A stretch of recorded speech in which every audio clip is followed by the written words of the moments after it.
যোহন রচিত মঙ্গল সমাচার থেকে পাঠ, অধ্যায় 6, পদ সংখ্যা 41 থেকে 51। আমি স্বর্গ থেকে নেমে আসা সেই রুটি। যিশু এই কথা বলেছেন বলে ওসব ইহুদি তখন তার বিরুদ্ধে নানা কথা বলতে লাগলো।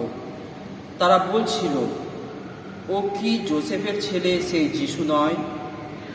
আমরা তো ওর বাপ মাকে চিনি, তাহলে ও এখন কি করে বলছে আমি স্বর্গ থেকে নেমে এসেছি? এর উত্তরে যিশু বললেন, তোমরা নিজেদের মধ্যে ওসব বলাবলি থামাও।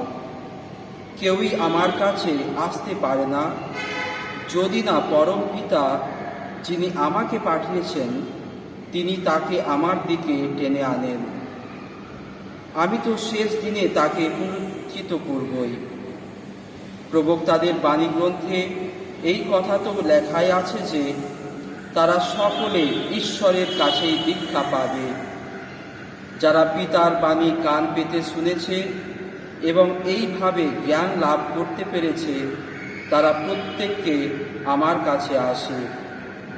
অবশ্য কেউ যে পিতাকে দেখেছে তা নয়, শুধু সে ছাড়া ঈশ্বরের কাছে থেকে যে এসেছে সে তো পিতাকে দেখেইছে। আমি তোমাদের সত্যি সত্যি বলছি, অন্তরে যার বিশ্বাস আছে সে শাশ্বত জীবন পেয়েই গেছে। আমি সেই জীবন রুটি। তোমাদের পিতৃপুরুষেরা মরুভূমিতে মান্না খেয়েছিলেন বটে, তবুও তারা তো মারা গেছেন। কিন্তু যে রুটি স্বর্গ থেকে নেমে আসে সে রুটি এমনই যে তা খেলে মানুষের মৃত্যু কখনো হবার নয়। আমি সেই জীবনময় রুটি যা স্বর্গ থেকে নেমে এসেছে। কেউ যদি এই রুটি খায় তাহলে সে অনন্তকাল বেঁচেই থাকবে। আর এই যে রুটি আমি দান করব তা আমার নিজেরই মাংস, তা আমি দান করব যাতে জগতের মানুষ জীবন পেতে পারে। প্রভু যীশু খ্রিস্টের মঙ্গল সমাচার। প্রিয় শ্রোতা বন্ধুগণ, আজ আমরা পালন করছি সাধারণকালের 19তম রবিবার। আর এই 19তম রবিবারে প্রভু যীশু বাণীর মাধ্যমে আমাদের আহ্বান জানাচ্ছেন এই বলে যে তিনি হলেন জীবনদায়ী রুটি। তাকে যে গ্রহণ করে সে নতুন জীবন বা নবজীবন লাভ করে। প্রিয় শ্রোতা বন্ধুগণ, এই নবজীবন বা নতুন জীবন কি? আমি একটা উদাহরণ দিয়ে বলি। ধরুন একজন পুরুষ, যে মানুষ নেশাগ্রস্ত, সে মাদকাসক্ত এবং নেশার মাধ্যমে সে এতটাই জড়িয়ে পড়েছে যে সেটা থেকে বেরিয়ে আসতে পারছে না।